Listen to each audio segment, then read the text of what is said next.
मनोज ने दो रेडियो 6400 रुपये में खरीदे, दो रेडियो को, और उसने एक रेडियो को 25% लाभ पे बेचा और दूसरे को 25% हानि पर। यदि दोनों रेडियो का विक्रय मूल्य बराबर हैं तो प्रत्येक का विक्रय मूल्य कितना होगा दोस्तों? प्रत्येक का विक्रय मूल्य हमें निकालना है दोस्तों। प्रत्येक का विक्रय मूल्य कैसे निकालेंगे हम देखना। इसको मैं एलिगेशन से बताऊंगा दोस्तों। एलिगेशन क्या चीज़ है मैं आपको ये भी समझाता जाऊंगा। एलिगेशन दोस्तों इसको मैं पूरा डीप में नहीं समझाऊंगा क्योंकि एलिगेशन का हम पूरा चैप्टर करेंगे दोस्तों, और उसी टाइम पे इसको पूरा क्लियर करवा दूंगा। इसके बाद हम साधारण ब्याज और चक्रवृद्धि ब्याज के चैप्टर्स पढ़ेंगे दोस्तों। तो आप लोग पहले तो बने रहिए। अभी तो हमारे 60 ही क्वेश्चन हुए हैं, इसमें लगभग कुछ 150 के आसपास कुछ क्वेश्चन है दोस्तों। इतने क्वेश्चन आपको नेट पर भी कहीं नहीं मिलेंगे, किसी भी चैनल पर देख लेना आप, क्योंकि मैं पूरी बुक ही सॉल्व करवा रहा हूँ आपको। लाइन से देखते रहिए आप सारे क्वेश्चन को, भविष्य में आपको कहीं जाने की ज़रूरत नहीं पड़ेगी दोस्तों। समझना आप क्या है कि दो रेडियो, एक को बेचा 25% लाभ पे, दूसरे को 25% हानि पर बेचा। यदि दोनों का विक्रय मूल्य बराबर हो तो प्रत्येक का विक्रय मूल्य कितना होगा? दोस्तों क्या है कि एक को बेचा है 25% लाभ पे, मतलब 125% पर, 25% लाभ पे, और दूसरे को बेचा है 25% हानि पर, मतलब 75 पे। ठीक है दोस्तों, माना 100 की कोई चीज़ है, मैं 125 पे बेचूंगा तो 25 का लाभ, 75 पे बेचा तो 25 की हानि। तो क्या है कि तो उनका विक्रय मूल्य समान है। मान तो कॉस्ट प्राइस मैंने मान ली 0 दोस्तों। यहाँ पे एलिगेशन जो है वो कॉस्ट प्राइस पर ही लागू होता है, आप सेलिंग प्राइस यहाँ पे पुट नहीं कर सकते। ठीक है दोस्तों, मतलब आप इसको सोल्व करेंगे तो ये 75 यहाँ आ गया, ये 125 यहाँ आ गया। ठीक है दोस्तों, मतलब 25 या 75, 25 पंजे 125 कितना हो गया? 3:5 का रेशो आ गया दोस्तों। ये कौन सा वाला है दोस्तों? वो पहला वाला रेडियो है जिसको 25% लाभ पे बेचा गया था। ठीक है, तो 5 और 3 8, टोटल कितने रुपए में खरीदा है दोस्तों? यहाँ पे कितना आ गया टोटल? ये कॉस्ट प्राइस आ गया। ठीक है ना, अब यहाँ पे कॉस्ट प्राइस आ गया दोस्तों हमारा, मतलब 8 रुपये कॉस्ट प्राइस है, और वहाँ पे बोल रहा है टोटल की टोटल कॉस्ट प्राइस कितनी है? 6400। यहाँ पे 5 और 3 8 है, मतलब 6400 हो गए हमारे 8 का मान। तो कितना निकालना है दोस्तों? हमें प्रत्येक का निकालना है। तो 3 को रख के देखो एक बार, तो देखिए 8 से 64 कट जाएगा 8 बार, और ये तो 800 का मल्टीप्लाई, जो ये 800 कॉमन चीज आई है, इसका मल्टीप्लाई दोनों में कर दीजिए, मतलब दोनों का कॉस्ट प्राइस आ जाएगा। तो 8 तिया 24 और ये 00, और 8 पंजे 40 और ये 00, मतलब इन दोनों जो रेडियो हैं इनका क्रय मूल्य कितना आ गया दोस्तों? एक का 2400 है और एक का 4000 है, लेकिन हमें प्रत्येक का सेलिंग प्राइस निकालना है, विक्रय मूल्य कितना होगा। तो दोस्तों देखिए 2400 का जो है क्रय मूल्य है, तो 2400 क्रय मूल्य जो है वो 100 का मान होता है, क्रय मूल्य 100 होता है दोस्तों। 2400 जितने में खरीदा हमारा वो कॉस्ट प्राइस होती है ना दोस्तों, मतलब 2400 जो हो गया हमारा वो कॉस्ट प्राइस हो गया। तो हमें एक पे कितने का लाभ हुआ है? एक 25% का, तो 125 निकाल लीजिए, मतलब 2 जीरो से 2 जीरो कट जाएंगे, और जब आप 25 का मल्टीप्लाई 125 में करेंगे दोस्तों तो आपका 3000 आएगा।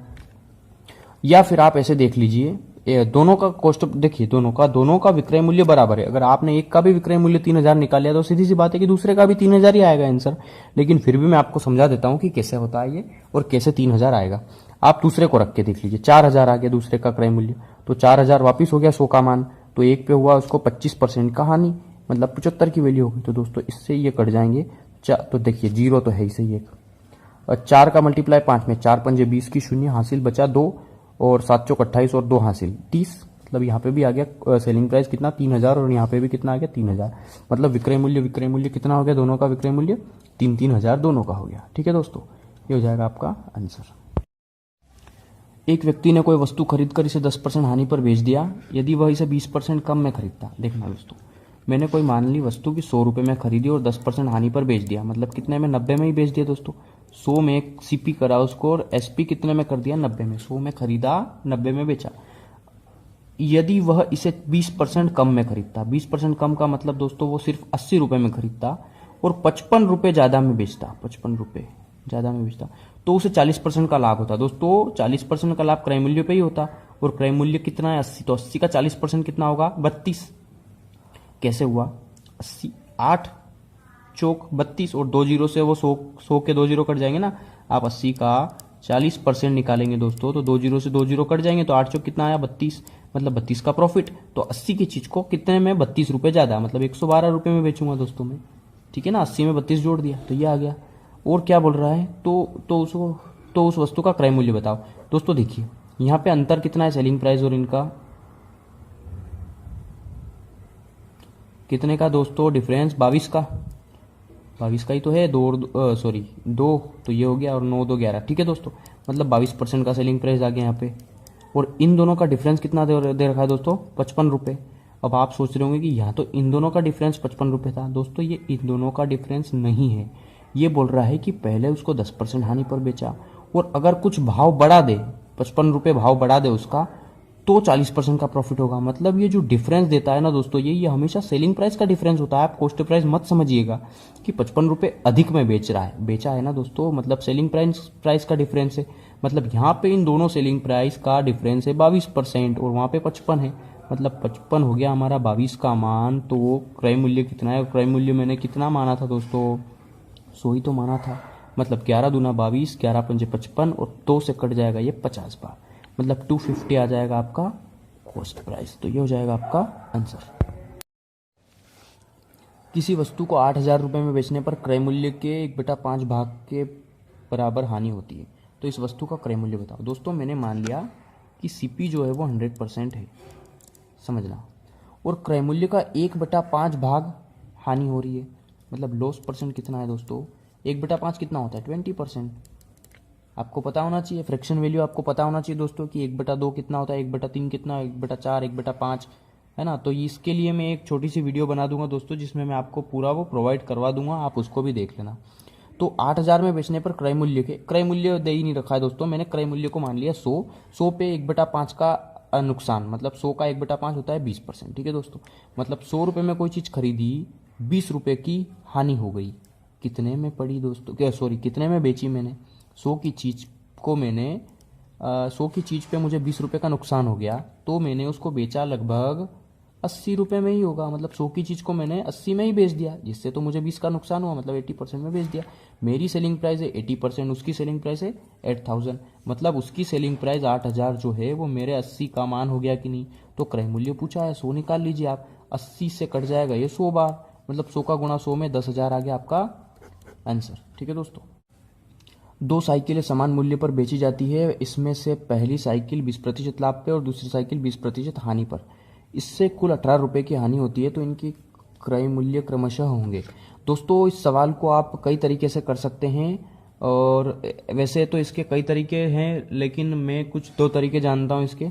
एक तो एक्स मान के आप इसको सोल्व कर सकते हैं, पर दोस्तों जब मैं आपको इस सवाल को एक्स से बताऊंगा तो ये सवाल बहुत बड़ा हो जाएगा दोस्तों, इसलिए हम इसका एक और मेथड होता है जो लगभग 99% लोग यूज़ करते हैं, वो होता है ऑप्शन मेथड। आप इसको ऑप्शन से करिए, और आपको ऑप्शन सीखने से पहले दोस्तों ये जो 20% है, इनका पता होना चाहिए कि फ्रैक्शन वैल्यू कितना है और कैसे करेंगे। दोस्तों मैंने पहला ऑप्शन उठाया कि 180 270 है, देता हूँ 180 रुपये और 270 रुपये, ये पहले का CP हो गया, ये दूसरे का CP2 हो गया। ठीक है, अब क्या हो रहा है इस पर कि पहली साइकिल को 20% लाभ पे, तो 180 का 20% लाभ कितना हो गया दोस्तों 36 रुपये, 180 का 10% 18 तो 20% 36, और दूसरे को बेचा उसने 20% हानि पर, कितना हो गया दोस्तों 270 का 20%, 10% 27 तो 20% 54, ये 54, मतलब एक को बेचा 36 रुपये लाभ पे और एक को बेचा 54 रुपये हानि पर। ठीक है दोस्तों, तो इससे कुल 18 रुपये की हानि हुई दोस्तों, इन दोनों का डिफरेंस 18 रुपये आ गया कि नहीं, और वो भी माइनस का, मतलब 18 रुपये की हानि कब होगी, जब दोनों का क्रय मूल्य इतना और इतना होगा। मतलब कॉस्ट प्राइस हमारा हो गया 180 और 270। आप इसको मुश्किल से 4 सेकंड में कर लेंगे दोस्तों, क्योंकि आपको पता होना चाहिए कि 180 का 20% फट से निकाल लो 18, और 18 दूना 36, आपने 36 लिखा, फिर इसका 20% निकालो तो 27 दूना 54 होता है, और 54 को इसमें से घटा लीजिए, मतलब 54 में से 36 गया तो 18 आया, और 18 भी कई का माइनस का आएगा। तो आप इसको बहुत ईजिली सोल्व कर लीजिए। मैंने पहले इसको गलत करवा दिया था दोस्तों, तो हालांकि मैं इसके लिए माफ़ी चाहता हूँ काट पीट के लिए, तो आप समझ लेना इस दोस्तों, आप इसे समझ गए हैं कि कैसे करना है। ठीक है दोस्तों,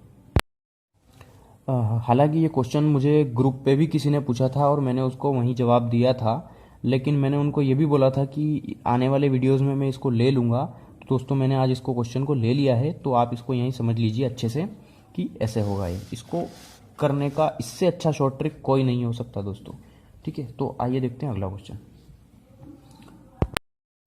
एक घड़ी को 20% लाभ पर बेचा जाता है, यदि घड़ी के क्रय मूल्य तथा विक्रय मूल्य में से प्रत्येक को 100 रुपये कम कर दिया जाए तो लाभ 5% कम हो जाता है। देखना दोस्तों, इस सवाल को हम ट्रिक से तो मैं क्या बताऊंगा इसको दोस्तों, क्योंकि ट्रिक से तो बहुत ही लंबा हो जाएगा ये, क्योंकि आप एक्स मान के ही कर सकते हैं इस सवाल को। और अगर आप एक्स मान के भी करोगे तो बहुत लॉन्ग हो जाएगा दोस्तों ये, इसलिए मैं ऑप्शन से करता हूँ इसको। जैसे कि इसका जो प्रारंभिक क्रय मूल्य था घड़ी का वो मुझे पता है कि 500 था, तो मैं ऑप्शन ही ले लेता हूँ दोस्तों, उससे आपको बहुत इजीली बता दूंगा और जल्दी से बता दूंगा। मान लो ये क्रय मूल्य 500 रुपये था, तो कुछ विक्रय मूल्य होगा।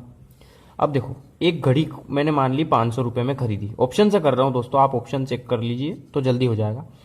एक घड़ी को 500 रुपये में खरीदा और उसको 20% लाभ पे बेचा। देखना 20% लाभ पे बेचा, इसका मतलब ये है कि 500 का 20% कितना होता है, 500 का 10% होता है 50, 10% 50 तो 20% 100, मतलब 100 रुपये लाभ पे बेचा। तो 500 की चीज़ कितने में बेची, 100 रुपये लाभ पे, मतलब 600 में।